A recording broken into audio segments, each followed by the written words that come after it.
അപ്പോൾ നമ്മൾ dotted equivalent circuit എങ്ങനെയാണ് വരക്കുന്നത്, എന്താണ് ഡോട്ട് കൺവെൻഷൻ എന്നുള്ളത് മനസ്സിലായെന്ന് വിചാരിക്കുന്നു. അപ്പോൾ ഇനിയാണ് നമ്മൾ ഇമ്പോർട്ടൻറ്റ് ടോപ്പിക്കിലേക്ക് വരുന്നത്, കപ്പിൾഡ് സർക്യൂട്ട്. അപ്പോൾ നോക്കാം, ഇവിടെ ഒരു കപ്പിൾഡ് സർക്യൂട്ട് കാണിച്ചു തന്നിട്ടുണ്ട്. അപ്പം എന്താണ് V1, ഇതിൻ്റെ ഇൻപുട്ട് വോൾട്ടേജ് V1 ആണ്, ഔട്ട്പുട്ട് വോൾട്ടേജ് V2 ആണ്, ഇൻപുട്ട് കറണ്ട് I1 ആണ്, ഔട്ട്പുട്ട് കറണ്ട് I2 ആണ് അല്ലേ. അപ്പോൾ V1 = നമ്മളെന്താണ് ഇൻഡക്ടറിലൂടെയുള്ള വോൾട്ടേജ് V1 = L1 × di/dt അല്ലേ, di/dt വിത്ത് I2 = 0 എന്ന് എടുത്തിട്ടുണ്ട്. വിത്ത് I2 = 0, കാരണം I2 0 ആവുന്ന കേസിൽ ഇതായിരിക്കും വോൾട്ടേജ് V1 അല്ലേ. കാരണം I2 0 ആകുമ്പം ഇതിൽ മ്യൂച്വൽ ഇൻഡക്റ്റൻസ് 0 ആണ്. നമ്മൾ ഓൾറെഡി പറഞ്ഞു L di/dt, അതായത് voltage due to self inductance. ഇനി plus or minus M × di/dt, ഇതാണ് ഒരു കപ്പിൾഡ് സർക്യൂട്ടിലെ voltage equation. That is E L self inductance × di/dt plus M di/dt, അതായത് സെക്കൻഡ് സർക്യൂട്ടാണ്, അതുകൊണ്ട് M di/dt. ഇനി I2 0 ആണെങ്കിൽ V1 = L1 × di/dt മാത്രമേ ഉള്ളൂ, കാരണം മ്യൂച്വൽ ഇൻഡക്റ്റൻസ് ഇല്ല. ഓക്കെ. ഇനി അതുപോലെ V2ലുള്ള വോൾട്ടേജ്, ഈ ഒരു സർക്യൂട്ട് I2 0 ആണെങ്കിൽ the voltage V2 induced in the second coil with I2 = 0 എന്തായിരിക്കും, V2 = M × di/dt 0. V2 × M × I2 0 ആണെങ്കിൽ ഇവിടെ സെൽഫ് ഇൻഡ്യൂസ്ഡ് EMF ഇല്ല, നേരെ മറിച്ച് ഈ I1ലുള്ള മ്യൂച്വൽ ഇൻഡക്റ്റൻസ് കൊണ്ടുണ്ടാകുന്ന വോൾട്ടേജാണ്, അതുകൊണ്ടാണ് M di/dt എന്ന് എഴുതിയത്. ഓക്കെ. അതുപോലെ തന്നെ V2 V1. ഓക്കെ. ഇനി ബോത്ത് I1 ആൻഡ് I2, രണ്ട് കേസിലും I1 ഉം I2 ഉണ്ടെങ്കിൽ എന്തായിരിക്കും L1 ഇവിടെ V1 എന്തായിരിക്കും, V1 = L1 × di/dt plus M × di/dt ആയിരിക്കും അല്ലേ. V2 = L2 × di/dt, അതായത് അതിൻ്റെ സെൽഫ് ഇൻഡക്റ്റൻസ് കൊണ്ടുവരുന്നതാണ് ഈ വോൾട്ടേജ്, പ്ലസ് M × di/dt അല്ലേ. ഇങ്ങനെ ആയിരിക്കും ഈ ഒരു കപ്പിൾഡ് സർക്യൂട്ടിൻ്റെ വോൾട്ടേജ് ഇക്വേഷൻ. ഓക്കെ, അതാണ് തന്നിരിക്കുന്നത്, M × L2 × di/2. പക്ഷെ അവർ എഴുതുമ്പോൾ M di/dt എന്നുള്ളത് ആദ്യം എഴുതിയെന്ന് മാത്രം, കാരണം I1/it എന്നുള്ള ടേംസ് ഒന്നിച്ച് എഴുതാൻ വേണ്ടിയിട്ട്. ഓക്കെ, ക്ലിയർ അല്ലേ. അപ്പോൾ ഇങ്ങനെയുള്ളൊരു സർക്യൂട്ടിനെ നമുക്ക് എന്തായിട്ട് ഒരു ഇൻഡിപെൻഡൻറ്റ് സോഴ്സായിട്ട് നമ്മൾ റെപ്രസെൻ്റ് ചെയ്തു. അപ്പോൾ നമ്മളെങ്ങനെയാണ് V1 = I1 × L di/dt, ഇത് M × di/dt, അതുപോലെ M × di/2/dt M × di/2/dt എന്നുള്ളത് ഒരു വോൾട്ടേജ് സോഴ്സായിട്ട് നമ്മൾ റെപ്രസെൻ്റ് ചെയ്തു. ഇനി അതുപോലെ V2ൻ്റേതിൽ M × di/dt ഉണ്ട്, M × di/dt ആണ്, അത് ഒരു വോൾട്ടേജ് സോഴ്സാക്കി. അതുപോലെ L2 × di/2/dtക്ക് പകരം L2 വരച്ചു. ഓക്കെ. അപ്പം ഈ ഒരു കപ്പിൾഡ് സർക്യൂട്ടിനെ നമ്മൾ എന്ത് ചെയ്തു, ഈ ഒരു രീതിയിൽ റെപ്രസെൻ്റ് ചെയ്തു, if they have A coefficient of coupling in between them. Okay. അപ്പം ഇങ്ങനെയാണ് വോൾട്ടേജസ് V1 ഉം V2 വരും. അപ്പോൾ അതിനെ നമ്മളൊരു വോൾട്ടേജ് സോഴ്സായിട്ട് റെപ്രസെൻ്റ് ചെയ്തു. ഓക്കെ. ശ്രദ്ധിക്കുക, നമ്മുടെ ഫസ്റ്റ് കപ്ലിംഗ് സർക്യൂട്ട് ഇങ്ങനെയാണ് ഉണ്ടായിരുന്നത് അല്ലേ. ഇവിടെയാണ് ഡോട്ട്സ് ഉണ്ടായിരുന്നത്. അപ്പം ഡോട്ട്സ് ഇമ്പോർട്ടൻ്റ് ആണ്, നോക്കാം. ഇവിടെ രണ്ടിലും ഇവിടെയാണ് ഡോട്ട്സ് ഉണ്ടായിരുന്നത്. അപ്പോൾ ഇതിലെ കറണ്ട് ഡയറക്ഷൻ തന്നിട്ടുണ്ട്, I1 ഇങ്ങനെയാണ് തന്നിട്ടുണ്ട്, I2 ഇങ്ങനെയാണ് തന്നിട്ടുള്ളത്. അപ്പോൾ രണ്ടിലും എന്താണ് കറണ്ട് എൻ്റർ ചെയ്യുന്ന പോയിന്റിലാണ് ഡോട്ട്സ് ഉള്ളത്. അതുകൊണ്ടാണ് എന്താണ് മ്യൂച്വൽ ഇൻഡക്റ്റൻസ് എം പ്ലസ് എമ്മും രണ്ട് കേസിലും പ്ലസ് എം വന്നത്. ഓക്കെ, അതായത് ഈ രണ്ട് കേസിലും പ്ലസ് എം എന്ന് വരുന്നത് എന്തുകൊണ്ടാണ്? ഫ്ലക്സ് ഡോട്ടിൽ ഇവിടെയും ഇവിടെയായിരുന്നു. രണ്ട് കേസിലും കറണ്ട് എൻ്റർ ചെയ്യുന്നിടത്താണ് ഡോട്ട്സ് തന്നിട്ടുള്ളത്. ഓക്കെ, ഇനി അടുത്ത കേസ് നോക്കാം. എന്താണ് ഇതിൽ കറണ്ട് ഇങ്ങനെ തന്നിട്ടുണ്ട്, കറണ്ട് പാത്ത് തന്നിട്ടുണ്ട്. അപ്പോൾ ഇതിൽ കറണ്ട് എൻ്റർ ചെയ്യുന്ന പോയിന്റിലാണ് ഒരു ഡോട്ട് ഉള്ളത്. സെക്കൻഡ് കോയിലിൽ കറണ്ട് ഇങ്ങനെ വന്നിട്ട് ലീവ് ചെയ്യുന്ന പോർട്ടിലാണ് ഉള്ളത് അല്ലേ. അപ്പോൾ എന്തായിരിക്കും voltage equation? V1 = L1 di/L1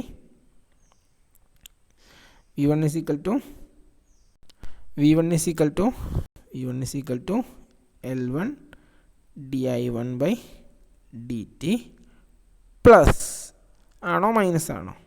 plus ആണോ മൈനസ് ആണോ?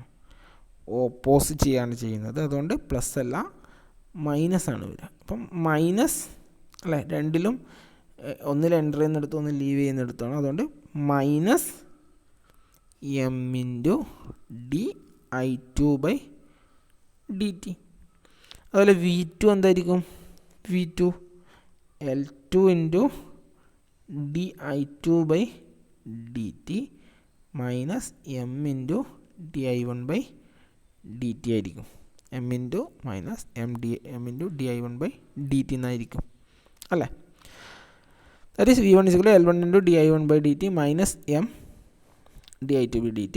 V2 = minus m di1/dt plus L2 di2/dt. അതായത് ഇവിടെ മൈനസ് എന്ന് ആദ്യം എഴുതിയെന്ന് മാത്രം. അതായത് എമ്മിൻ്റെ ചിഹ്നം മൈനസ് ആയി.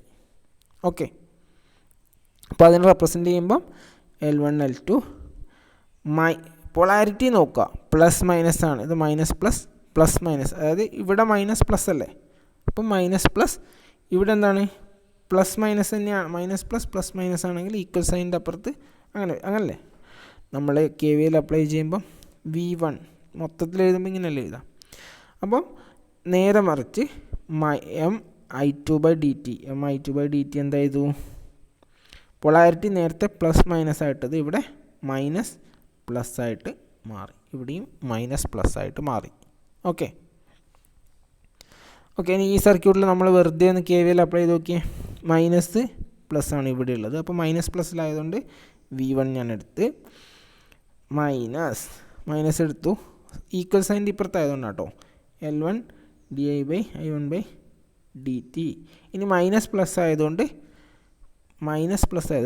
പ്ലസ് m di2/dt എന്ന് കിട്ടും. ഇനി ഈക്വൽ ടു 0 കിട്ടി. ഇനി ഈക്വൽ സൈൻ്റെ അപ്പുറത്തേക്ക് കൊണ്ടുപോയി ഞാൻ V1 ഇവിടെ വെച്ചു. L1 di/dt minus m di2/dt ഈ ഇക്വേഷൻ തന്നെ കിട്ടും. ഓക്കെ, ഈ പൊളാരിറ്റി മാറി. ഓക്കെ, ഇനി നോക്കാം. ഇനി ഞാൻ വേറൊരു കേസ്, ഇനി നമുക്കൊരു 4 കേസസ് കപ്പിൾഡ് സർക്യൂട്ടിൻ്റെ വേരിയസ് കേസസ് ആണ്. ഫസ്റ്റ് കേസിൽ നോക്കുക. കപ്പിൾഡ് സർക്യൂട്ട് രണ്ടിലും കറണ്ട് എൻ്റർ ചെയ്യുന്നിടത്താണ് ഡോട്ട്സ് വരുന്നത്. അതുകൊണ്ട് L1 പ്ലസ് മൈനസ് എന്നുള്ള ചിഹ്നം വന്നു. mi2/dt. Okay, m di1/dt. ഇനി ഇതിൻ്റെ ഫ്രീക്വൻസി ഡൊമെയിൻ റെപ്രസെൻറ്റേഷനാണ്. അപ്പോൾ എല്ലിനെ നമ്മൾ jωL എന്ന് എഴുതും അല്ലേ. അപ്പോൾ jωL1 എന്ന് എഴുതി. m di1/dtക്ക് പകരം jωI2 എന്ന് എഴുതി. jωMI2 എന്ന് എഴുതി, വേറെ ഒന്നുമില്ല. ഓക്കെ, ഇനി ഈ ഒരു കേസിൽ സെക്കൻഡ് കേസ് നോക്ക്. രണ്ട് കേസിലും കറണ്ട് ലീവ് ചെയ്യുന്നിടത്താണ്. അവിടെയും പ്ലസ് എം തന്നെ വരും. അപ്പം പൊളാരിറ്റി ഇതിൻ്റെ സെയിം സാധനം തന്നെ ഇവിടെയും വന്നു. ഇനി ഈ ഒരു കേസിൽ ഇവിടെ കറണ്ട് എൻ്റർ ചെയ്യുന്നിടത്തും ഇവിടെ കറണ്ട് ലീവ് ചെയ്യുന്നിടത്തും അപ്പം പൊളാരിറ്റി മൈനസ് ആയി. ഇനി ഈ ഒരു കേസിലോ ഇവിടെ കറണ്ട് ഫസ്റ്റ് കേസിൽ ലീവ് ചെയ്യുന്നു, ഈ ഒരു കേസിൽ എൻ്റർ ചെയ്യുന്നു. അപ്പോഴും ഒരു സ്ഥലത്ത് ലീവ് ചെയ്യുന്നു, ഒരു സ്ഥലത്ത് എൻ്റർ ചെയ്യുന്നു. അപ്പോൾ ഫ്ലക്സ് ഓപ്പോസിറ്റ്. അതുകൊണ്ട് ഇവിടെയും പൊളാരിറ്റി മൈനസ്. ഓക്കെ, അപ്പോൾ ഇതാണ് ഡോട്ട് കൺവെൻഷൻ യൂസ് ചെയ്തിട്ട് ഒരു കപ്പിൾഡ് സർക്യൂട്ടിൻ്റെ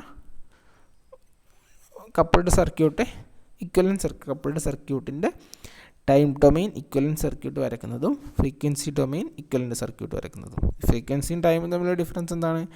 L1 പകരം jωL1 ഉണ്ടാവും, എമ്മിന് പകരം jωMI1 ഉണ്ടാവും. വേറൊരു ഡിഫറൻസ് ഇല്ല.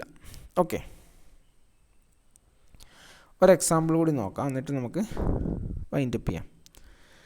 Right the mesh equations for the network. Right the mesh equations എഴുതണം. അപ്പോൾ എങ്ങനെയാണ് ഈ ഒരു സർക്യൂട്ടിനെ നമ്മൾ ഇതിലേക്ക് റീഡ്രോ ചെയ്യുന്നത്?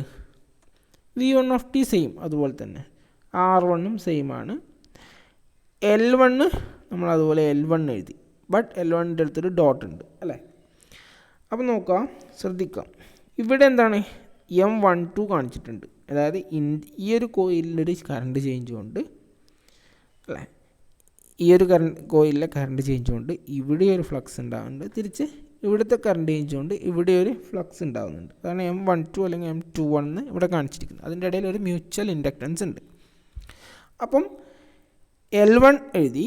ഇനി ഇവിടെ കറണ്ട് ഡോട്ട് എൻ്റർ ചെയ്യുന്ന ഡോട്ടിലും ഇവിടെ എന്താണ് സെയിം കറണ്ട് താഴോട്ട് പോകുന്നു, അവിടെയും കറണ്ട് എൻ്റർ ചെയ്യുന്നിടത്താണ്. അപ്പം രണ്ട് കേസിലും അല്ല, ഈ ഒരു ലൂപ്പ് കൺസിഡർ ചെയ്താൽ രണ്ട് കേസിലും കറണ്ട് എൻ്റർ ചെയ്യുന്ന പോയിന്റിലാണ് ഡോട്ട്സ് ഉള്ളത്. അപ്പം ഫ്ലക്സ് എയ്ഡ് ചെയ്യും.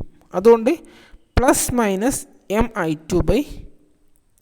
MI2 D I1 - I2 എന്ന് എഴുതിയിട്ടുണ്ട്. അത് MI2 D I1 - I2. അതങ്ങനെ എഴുതിയത് M12 D ആക്ച്വലി ഈ ഒരു സർക്യൂട്ടിലൂടെയുള്ള കറണ്ട്, അതായത് ഈ ഒരു ഇൻഡക്ടറിലൂടെയുള്ള കറണ്ട്. അപ്പോൾ ഈ ഒരു ഇൻഡക്ടറിലൂടെയുള്ള കറണ്ട് എന്തായിരിക്കും? ഈ ഒരു ലൂപ്പിൽ I1 ഉണ്ട്, ഈ ഒരു ലൂപ്പിൽ ഇങ്ങോട്ട് I2 ഉണ്ട്. അതായത് I1 താഴോട്ടും I2 മുകളിലോട്ടും. അത് നമ്മൾ സാധാരണ മെഷ് ഇക്വേഷൻ എഴുതുമ്പോൾ I1 - I2 എന്ന് എടുക്കും അല്ലേ. അതാണ് M × D I1 - I2 എന്ന് എഴുതിയത്. ഓക്കെ, ഇനി ഈ ഒരു ബ്രാഞ്ചിനെ എങ്ങനെയായിരിക്കും നമുക്ക് വരക്കാം? R2 അതുപോലെ തന്നെ ഉണ്ട്, L2 ഉണ്ട് അല്ലേ. ഇനി L2 കൂടാണ്ട് ഈ L1 ഉള്ള ഫ്ലക്സ് കൊണ്ട് അല്ലെങ്കിൽ മ്യൂച്വൽ ഇൻഡക്റ്റൻസ് കൊണ്ട് ഒരു വോൾട്ടേജ് ഉണ്ടാവും.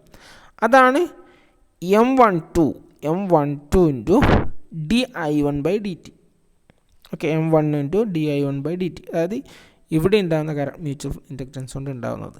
കാരണം അതിൽ I1 - I2 എന്ന് എഴുതാനില്ല, കാരണം ഈ ഒരു ലൂപ്പിൽ I1 മാത്രമേ ഉള്ളൂ. ഓക്കെ, അത് കൂടാണ്ട് നോക്കുക, ഈ L3 കൊണ്ടും ഇവിടെ എന്തുണ്ട്? ഒരു മ്യൂച്വൽ ഇൻഡക്റ്റൻസ് ഉണ്ട്, അതുകൊണ്ട് ഒരു വോൾട്ടേജ് ഉണ്ടാവും. അതെന്താണ്? ഈ ഒരു കേസ് നമ്മൾ പറഞ്ഞ രണ്ടിൽ എൻ്റർ ചെയ്യുന്ന പോയിന്റിലാണ് ഡോട്ട്സ്. ഇവിടെ എങ്ങനെയാണ്? L3ൻ്റെയും L2ൻ്റെയും കേസിൽ കറണ്ട് ഡയറക്ഷൻ തന്നിട്ടുണ്ട്. അപ്പം കറണ്ട് ഡയറക്ഷൻ തന്നിട്ടുണ്ട്, എൻ്റർ ചെയ്യുന്ന പോയിൻ്റിൽ മാർക്ക് ചെയ്തു. അതുപോലെ ഇതിലും അല്ല, ഇങ്ങനെയാണ് കറണ്ട് എൻ്റർ ചെയ്യുന്നത്, ഇതിലും എൻ്റർ ചെയ്യുന്ന പോയിൻ്റിൽ ഡോട്ട് മാർക്ക് ചെയ്തു. അപ്പോൾ രണ്ടിലും എൻ്റർ ചെയ്യുന്ന പോയിന്റിലാണ് ഡോട്ട്സ് മാർക്ക് ചെയ്തിട്ടുള്ളത്. ഓക്കെ, അതുകൊണ്ട് ഫ്ലക്സ് എയ്ഡ് ചെയ്യും അല്ലേ. അതുകൊണ്ട് ഇവിടെയും ഫ്ലക്സ്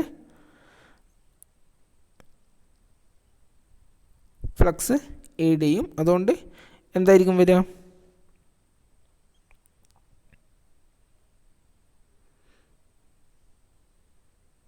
ഫ്ലക്സ് എയ്ഡ് ചെയ്യും. ബട്ട് ശ്രദ്ധിക്കുക, ഈ ഒരു കോയിലിൽ I2 മാത്രമല്ല, ഈ ഒരു I1 കൂടി ഉണ്ട് അല്ലേ. അപ്പം നമ്മൾ ഇനീഷ്യലി ഇതിലൂടെയുള്ള കറണ്ട് ഡയറക്ഷൻ താഴോട്ടാണ് നമ്മൾ അസ്യൂം ചെയ്തു. അതുകൊണ്ടാണ് നമ്മൾ I1 - I2 എന്ന് എടുത്തത് അല്ലേ. അപ്പോൾ താഴോട്ടാണ് കറണ്ട് ഡയറക്ഷൻ എങ്കിൽ ഇതിലെന്താണ്? ലീവ് ചെയ്യുന്ന പോയിന്റിലാണ് സ്ക്വയർ ഉള്ളത്, ഇവിടെ എൻ്റർ ചെയ്യുന്ന പോയിന്റിലാണ് സ്ക്വയർ ഉള്ളത് അല്ലേ. അതായത് ഒന്നിൽ കറണ്ട് താഴോട്ടും ഒന്നിൽ കറണ്ട് ഒന്നിൽ എൻ്റർ ചെയ്യുന്നിടത്തും ഒന്നിൽ ലീവ് ചെയ്യുന്നിടത്തും. അപ്പം മ്യൂച്വൽ ഇൻഡക്റ്റൻസ് മൈനസ് ആയിരിക്കും ഉണ്ടാവുക അല്ലേ. അതുകൊണ്ടാണ് ഇവിടെ -M23 × dI2/dt എന്ന് എഴുതിയത്. അതുപോലെ ഇവിടെ -M23 × dI1 - I2 എന്നും എടുത്തത്. ഓക്കെ, അപ്പോൾ എന്താ ക്വസ്റ്റ്യൻ? എന്താ ഇതിൻ്റെ മെഷ് ഇക്വേഷൻ എഴുതാനാണ്. അപ്പോൾ ഈ ഒരു സർക്യൂട്ട് നമുക്ക് കിട്ടി. അപ്പോൾ മെഷ് ഇക്വേഷൻ എഴുതുമ്പോൾ V1 = minus I1 R1 minus I1 R1 പിന്നെ മൈനസ് L1 ഇൻറ്റു di1/dt വീണ്ടും മൈനസ് M12 ഇൻറ്റു മൈനസ് വരുന്നത് എന്തുകൊണ്ടാണ് മൈനസ് പ്ലസ് ആണ് അല്ലേ, അതാണ് നമ്മൾ പ്ലസ് V1 എടുത്തത്. അതുകൊണ്ട് ഇവിടെ പ്ലസ് മൈനസ് ആണ്, അതുകൊണ്ട് അത് minus M12 into di1 minus I2. ഇനി വീണ്ടും എങ്ങോട്ടാണ് വരുന്നത്, താഴോട്ടാണ് അല്ലേ, മൈനസ് R2 ഇൻറ്റു എന്താണ് I1 minus I2, അതുവഴിയുള്ള current I1 minus I2 ആണ്, minus L2 into di1 minus I2.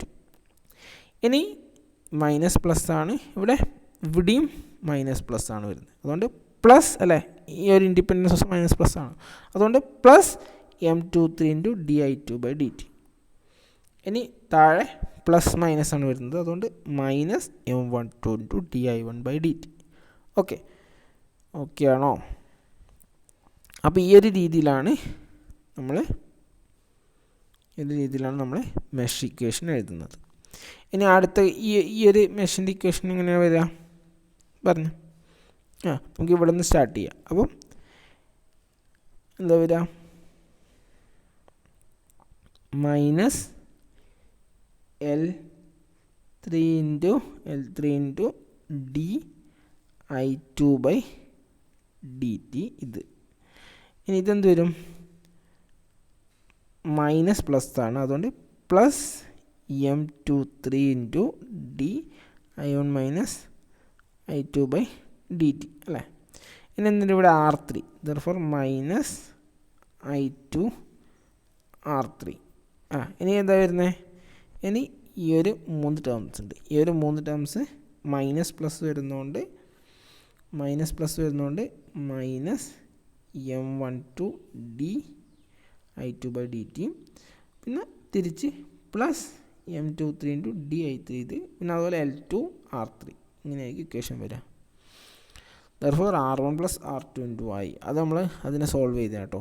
ഇനി അപ്ലൈയിങ് മെഷ് 2 കൊടുത്തു കഴിഞ്ഞാൽ M12 into di1/dt minus M23 into di2/dt minus L2 into d/dt of I2 minus I1 minus R2 into I2 minus I1 minus L3 into di2/dt plus M23 into d/dt of I1 minus I2. അപ്പോൾ ഈ ഒരു രീതിയിലായിരിക്കും വരിക. ഇനി ഇതിൽ പ്രത്യേകിച്ച് മനസ്സിലാവാനൊന്നുമില്ല, ഇത് സിമ്പിളാണ്. നമ്മൾ ജസ്റ്റ് ഇതിനെ ഈ ഒരു രീതിയിലേക്ക്, അതായത് ഈ ഒരു സർക്യൂട്ടിനെ ഇതിലേക്ക് മാറ്റാൻ വേണ്ടി മാത്രം പഠിക്കുക. ബാക്കി സാധാ KVL തന്നെയാണ്, ഇക്വേഷൻ തന്നെയാണ്. ഓക്കെ, ഇനിയിപ്പോൾ ക്വസ്റ്റ്യൻ ചോദിക്കുക എന്താണ്, ഫൈൻഡ് I1 ആയിരിക്കും ക്വസ്റ്റ്യൻ ഉണ്ടാവുക. Find the current through I1, എന്നിട്ട് ഈ ഒരു സർക്യൂട്ട് വന്നിട്ട് ഫൈൻഡ് I1 ചോദിച്ചു കഴിഞ്ഞാൽ എന്ത് ചെയ്യുക, ഫസ്റ്റ് ഈ ഡോട്ട്സ് എന്നിട്ടുണ്ടെങ്കിൽ അതിനെ ഈ ഒരു രീതിയിലേക്ക് റെപ്രസെൻ്റ് ചെയ്യുക. ഈ ഒരു രീതിയിലേക്ക് റെപ്രസെൻ്റ് ചെയ്തതിന് ശേഷം സാധാരണ രണ്ടിൻ്റെ മെഷ് ഇക്വേഷൻസ് എഴുതുക, മെഷ് ഇക്വേഷൻസ് സോൾവ് ചെയ്യുക, കറണ്ട് I1 കണ്ടുപിടിക്കുക. ഓക്കെ, അപ്പം ഇന്നത്തെ ക്ലാസ്സിൽ ഇവിടെ വൈൻഡപ്പ് ചെയ്യുകയാണ്. നമുക്കിനി ഒരു കാര്യം ചെയ്യാം, ഈ ഒരു പ്രോബ്ലം നിങ്ങൾ ഹോംവർക്കായിട്ട് ചെയ്തിട്ട് നോട്ടിൽ ഹോംവർക്ക് എന്നുള്ള രീതിയിൽ എഴുതിയിട്ട് എനിക്ക് അയച്ചു തരാം, ട്യൂട്ടോറിയലായിട്ട് നമുക്ക് എടുക്കാം. Okay, thank you for watching.